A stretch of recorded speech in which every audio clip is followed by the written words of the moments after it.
बच्चों, आज हम पढ़ने जा रहे हैं कक्षा 9 के काव्य खंड से रहीम के दोहे। रहीम का जन्म लाहौर में सन 1556 में हुआ था। इनका पूरा नाम अब्दुल रहीम खान खामा था। रहीम अरबी, फ़ारसी, संस्कृत और हिंदी के अच्छे जानकार थे। रहीम के काव्य का मुख्य विषय श्रृंगार, नीति और भक्ति है। रहीम बहुत ही लोकप्रिय कवि थे। इनके दोहे सर्वसाधारण को आसानी से याद हो जाते हैं। इनके नीतिपरक दोहे ज़्यादा प्रचलित हैं, जिनके दैनिक जीवन के दृष्टांत देकर कवि ने उन्हें सहज, सरल और बोधगम्य बना दिया है। प्रस्तुत पाठ में भी रहीम द्वारा रचित 11 नीतिपरक दोहों का संकलन किया गया है।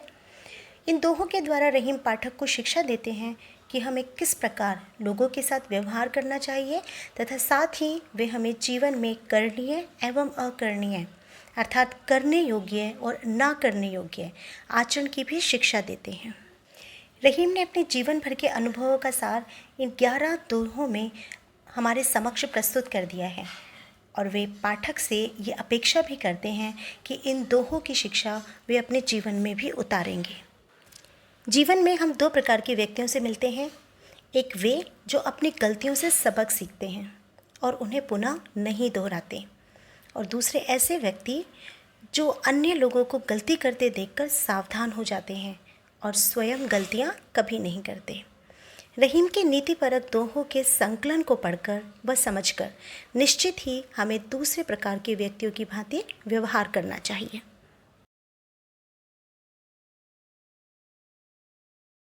रहीमन धागा प्रेम का मत तोड़ो चटकाए, टूटे से फिर ना मिले, मिले कांटे पड़ी जाए।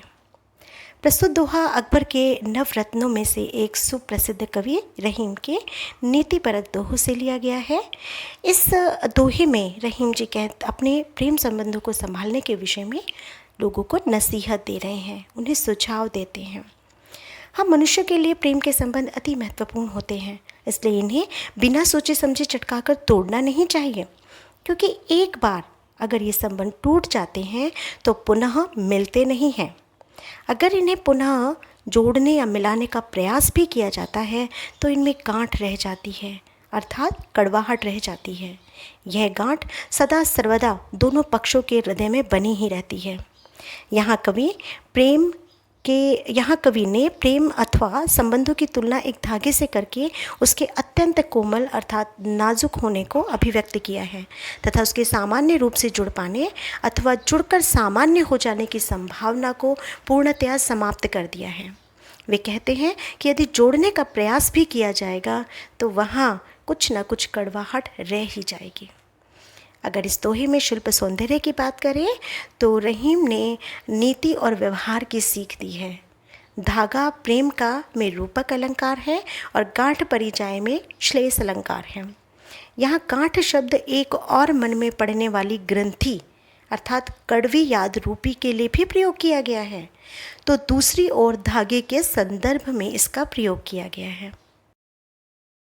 रहीमन निज मन की बिथा मन ही राखो गोए, सुनी अठी लही लोग सब, बाटी न लहे कोए। प्रस्तुत दोहे में कवि रहीम अपने दुख दर्द को सबके सामने अभिव्यक्त ना करने की सलाह देते हैं, अर्थात कहते हैं सभी के सामने अपना दुख नहीं रोना चाहिए। कवि रहीम यहाँ मानवों के स्वभाव पर टिप्पणी करते हुए कहते हैं कि मानव स्वभाव से ही दूसरों की पीड़ा में आनंद लेने वाला है। वे ये भी कहते हैं कि यदि आप अपनी व्यथा, अपना दुख, अपना दर्द किसी के सामने कहेंगे तो वो आपकी व्यथा सुनकर उसका मजाक उड़ाएंगे, उसको बांटने का प्रयास नहीं करेंगे। इसलिए कभी भी अपनी व्यथा, अपने दुख को, अपने कष्ट को किसी के सामने नहीं कहना चाहिए और उसे अपने मन में ही छिपा कर रखना चाहिए।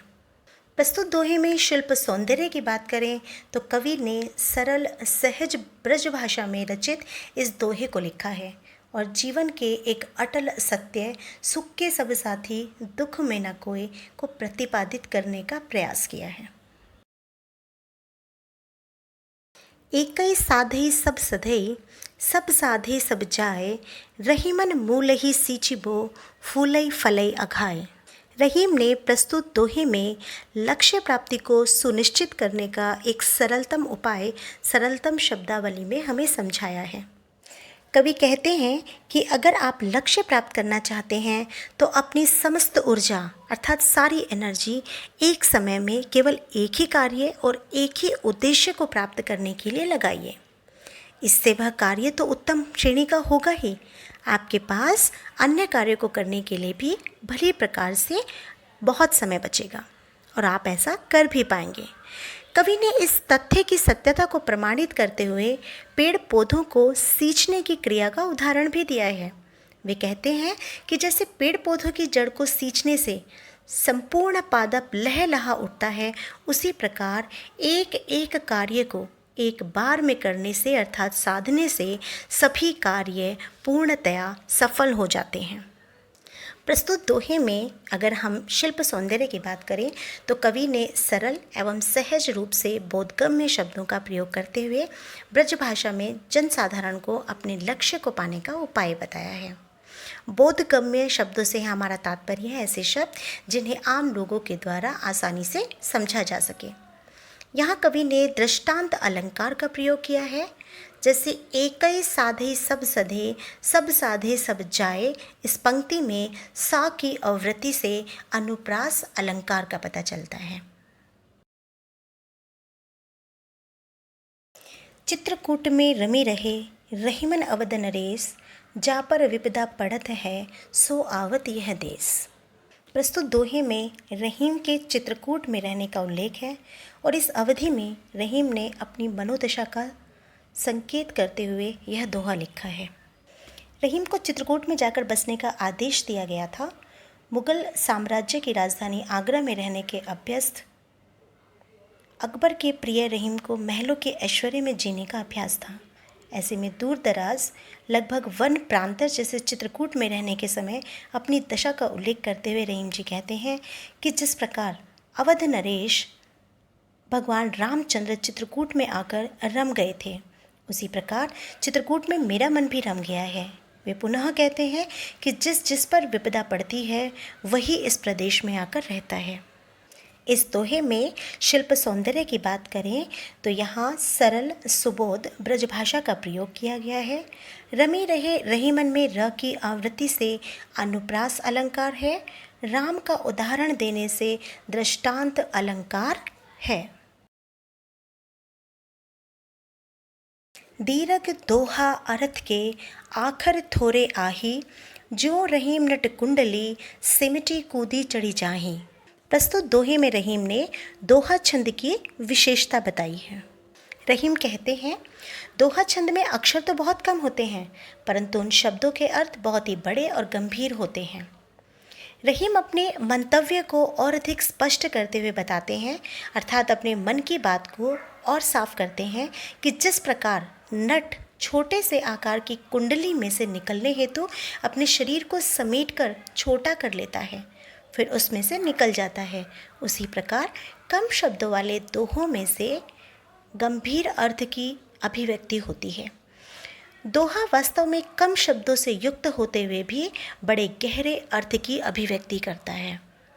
दोहे का शिल्प सौंदर्य है कि ब्रज भाषा में रचित इस दोहे में कवि ने अपने काव्य कौशल को प्रस्तुत किया है। नट का उदाहरण देकर दृष्टांत अलंकार का प्रयोग किया है। दीर्घ दोहा में दा की आवृत्ति से अनुप्रास अलंकार का पता चलता है। जो रहीम नट कुंडली में उत्प्रेक्षा अलंकार का प्रयोग अत्यंत ही सहजता एवं सरलता से किया है।